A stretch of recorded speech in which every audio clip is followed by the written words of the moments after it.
चलें जी, आंखें बंद करें, दुआ कर लेते हैं।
अल्लाह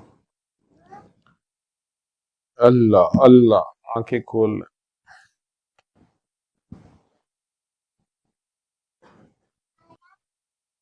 पानी के साथ यही दुआ दिन में 3 बार खुद कर लिया करें। प्यार से बस ध्यान उसके रूबरू किया करें, अपना ध्यान उसकी तरफ करें, उसका ध्यान आपकी तरफ करें, अपना ध्यान उसकी तरफ करके जितने प्यार से 3 बार उसको पुकार सकते हैं,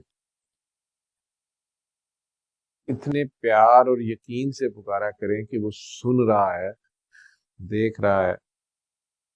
आप उसको जितना ज्यादा प्यार से, जितनी बेगर्दी से, जितनी बेलौसी से पुकारेंगे, उतनी जल्दी आपको जवाब भी आ रहा है।